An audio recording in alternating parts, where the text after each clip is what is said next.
Hey guys, welcome back to the channel. We are going to replace a friend of mine's brakes, rear brakes. Just picked them up. They are Brembos, and next time you see this vehicle, we'll be lifting it up with the forklift. But before that, we're going to test drive it just down a little way here, see how bad these brakes really are. Now, how it was explained to me is his e-brake, you can hear that, it's a little sloppy. I'll demonstrate that in a second. So the e-brake has lots of slop. Pull it up there, and that's where it engages, and then the rest of it is the mechanism. And then that's where it engages. So you've got about 4 inches. And I'm guessing, my hypothesis, is that's due to the brakes being worn because they use the actual physical brakes instead of a mechanical brake or drum shoes built into the rotor itself, like old school thinking. So, next scene will be down the way. Okay, so I was testing the brakes a little bit. They actually feel really good. Like they're nice and solid. Like I'm not actually testing them at high speed or anything. His mirrors are way set because he's shorter. But no, they feel good. So now that we got a baseline, we're going to lift the vehicle up, change the brakes, put it all back together. So have you guys may have seen this car on the channel before? It's a nice, and yes, I said nice, very sporty, tiny, but it's nice Ford Escape. I would never buy this vehicle, but I can appreciate it. One of the surprises was the Brembo brakes that were suggested for this thing were on sale this week. So that being said, we're going to slap those in. Let's take a look at the rotors. You can see these things are done, and brake pads are probably really done. I'll take this off, take a look at that. Now there's no venting, so it's only a single. Go to the front, you'll see venting, so you'll see the difference too. This right there, so that's venting. That's still okay, and those are close. Give a couple more kilometers, and we'll be changing those too. You hear that, buddy? Fronts are next, and then probably at that time, I'll probably clean these up and paint them for you, so you get to choose a color. You can have some painted rotors, or sorry, painted calipers. Don't want to paint your rotors. I've seen people do that, usually Honda guys. You're not a Honda guy, you're a Ford guy. Yes, we're using a forklift to lift the car.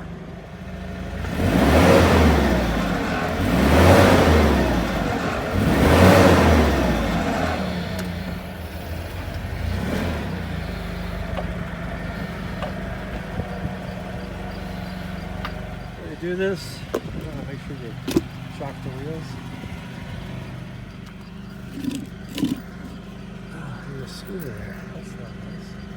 Actually, that's a no. Okay, boys, we got a socket set. Sorry, that's an impact set. Socket set underneath the pad. The pad's there for kneeling. We got the one rotor. We got the pads. Let's take a look at these things. We open these up, and I was greeted by them both being all nicely packaged up. Some instructions. Got the impact. Obviously, axle stands, and then the other rotor. So let's lift this beast up and get to work. Did I have to lift the car up with the forklift? No. For me, it's more of a gimmick. Also, I have food poisoning right now, so I'm just trying to push on through this, even though I am as sick as a dog. So be safe, guys. Eat well, and don't buy anything under heat lamps. It's always questionable. Okay, and to get started, we're going over there.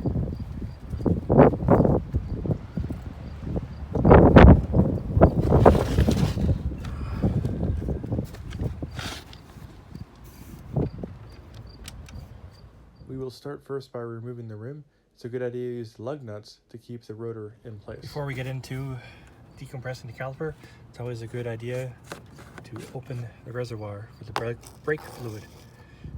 You may need a turkey baster to remove fluid because maybe fluid has been added over the years. Who knows? To start off with, inspect your job, see what's up, remove the caliper spring, and then let's do the caliper hanger to remove both the caliper and the hanger, obviously.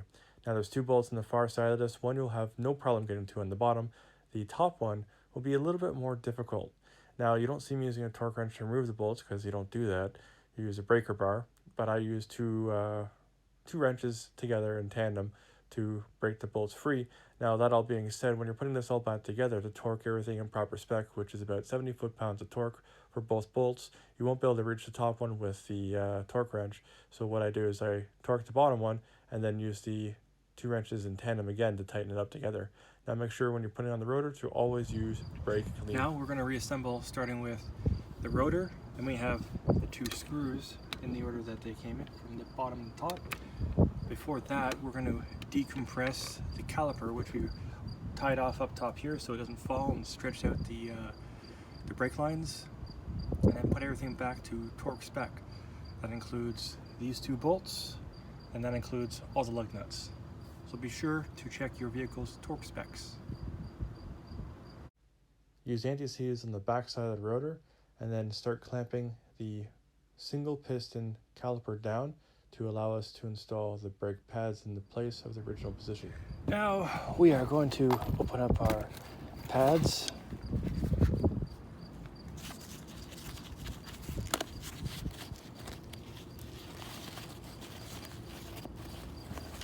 Ooh, look at that difference. Okay. Very nice. So let's compare that to these guys. If you look here, there is a stark difference. So yeah, these were done. At this point, we install the brake pads into the caliper itself, and then our camera decides to fail because of it having excessive heat, being in direct sunlight and the sun is setting. Sorry about this, guys, but the next side we will get right. This is still the first side.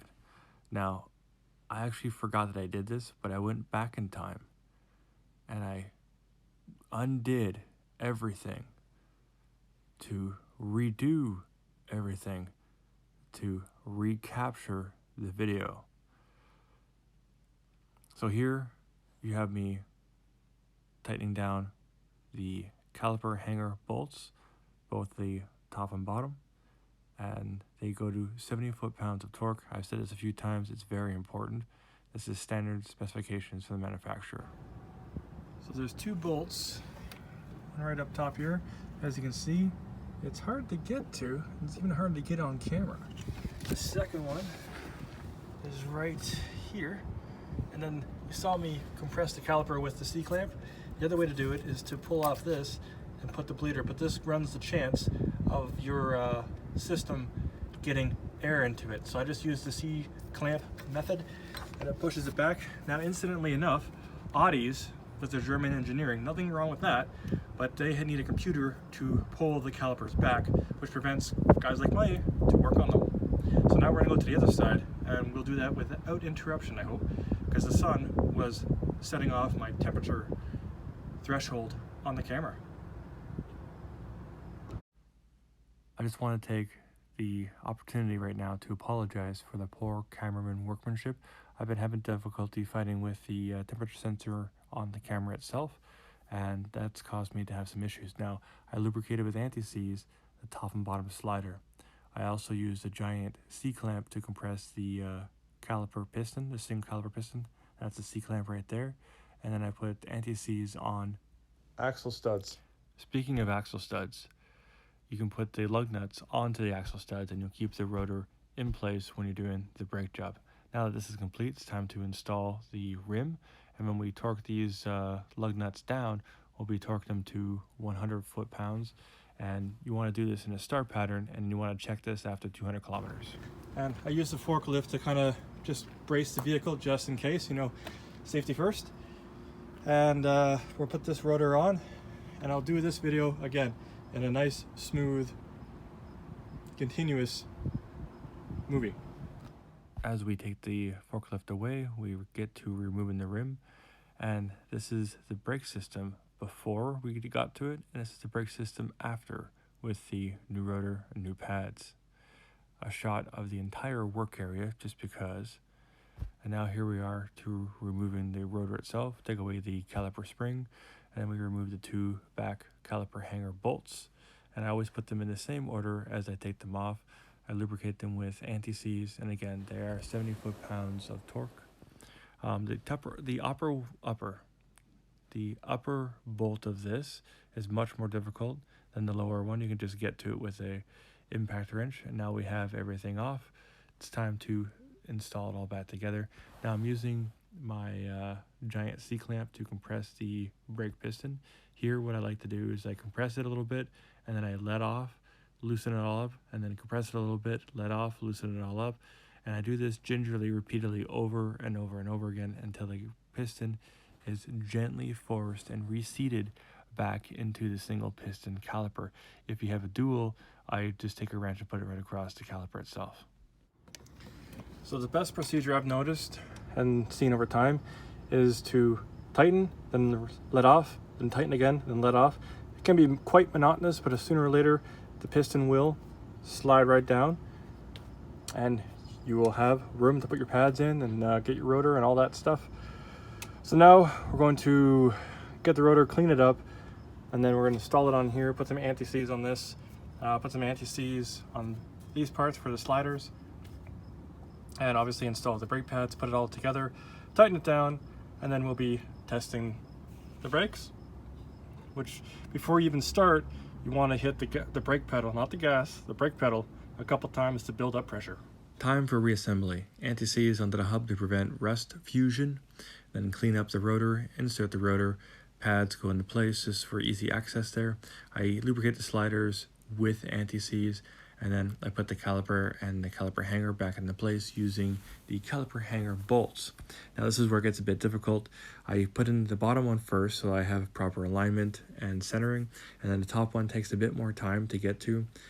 You will have difficulty with this one. Once you get them threaded and possible into place, I take the torque wrench and torque spec the bottom to 70 foot-pounds of torque, and the upper one I take my wrenches, put them in tandem, and tighten them till they just become friction, at which point I copy the same amount of torque it takes to move the bottom one as it will the top one.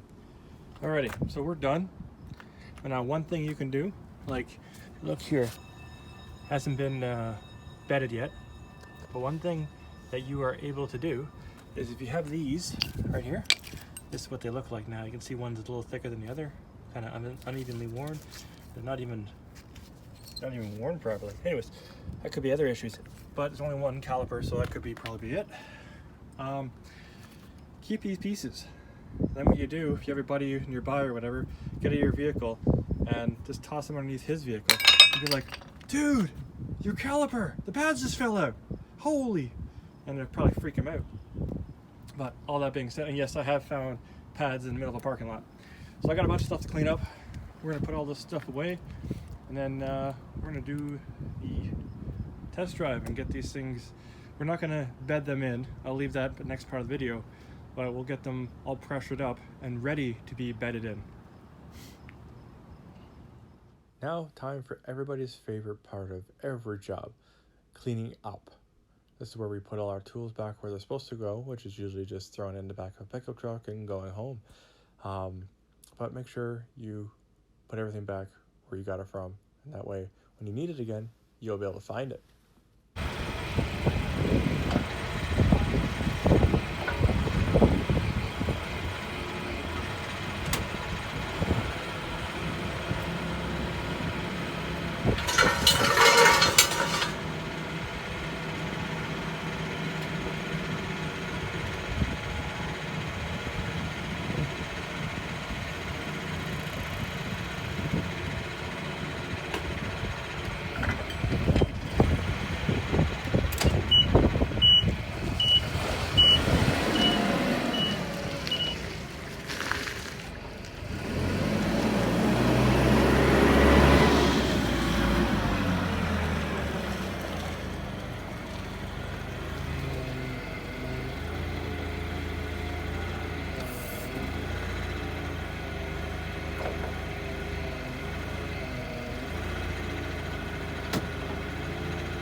Okay, so let's take a look around. everything looks like it's there. All 5 lug nuts, spring, everything, it's all in place. Go back around.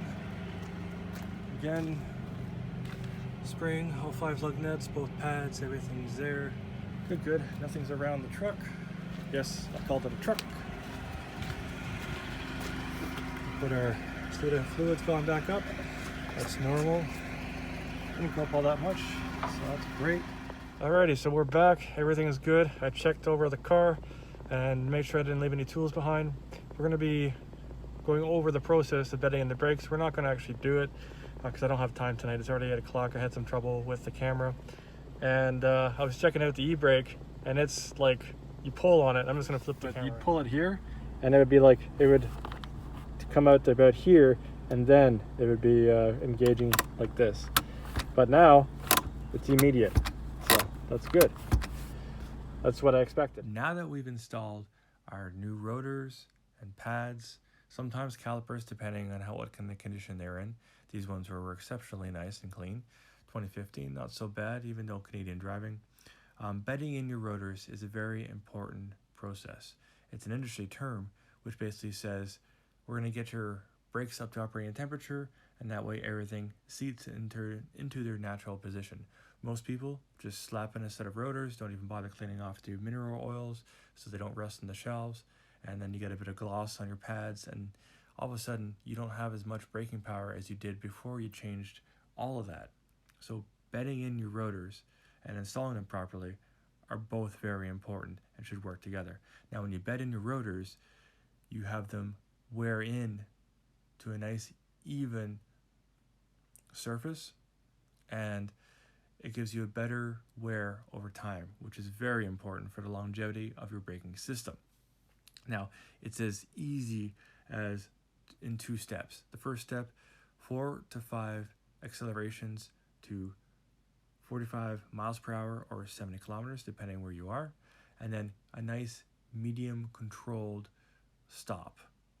After that, you let your brakes cool, and then we start again. We go to 60 miles per hour or 100 kilometers, and then we come to a nice controlled stop. Now, the first time, you're going to do this 5 to 6 times, 4 to 5 times, whatever it is. And then the second time, we're going to do this 6 to 7 times. And at that point, your braking system will be bedded in, and you'll be able to continue on driving with the best possible ability to stop. So, that all being said, we're going to go and park this beast. My friend should be happy, and it was a blast. I wish my camera was actually working properly and not stuck in the heat. So in hindsight, before I end off here, I should have started on the shade side as opposed to going to the side without a light, because that's what I was thinking would be the better for the camera, but we digress, and I learned something else. So, y'all take care. Doing your own brakes is something you can do. It all depends on the vehicle, and just do your research before you get into it. I did have some difficulty with this one. This is a pretty recent vehicle, so it's not really that bad. Now, I'm going to be doing my truck in the future, and that thing is a trusty old rusty, and that'll be a disaster of a video to get done. But y'all take care. Peace!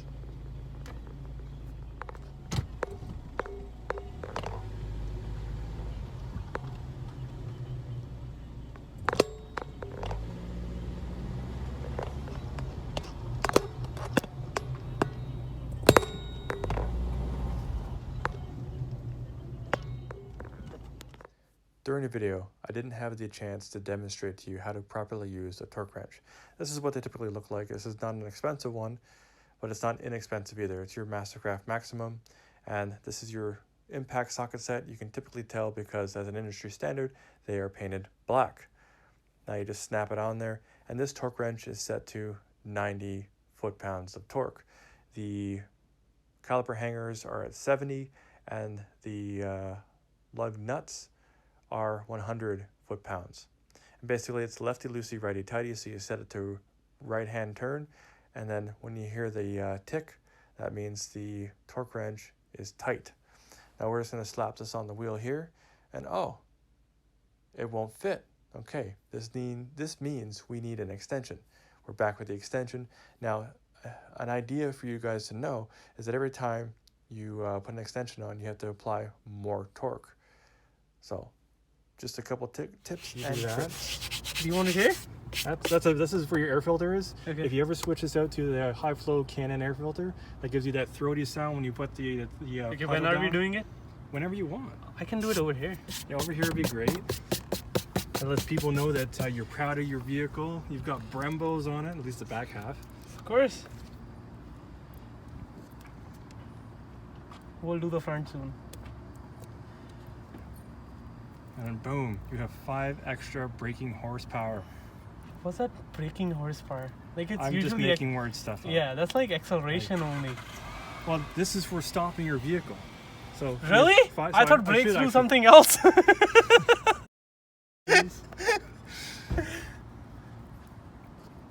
That's See, it? and now it's perfect.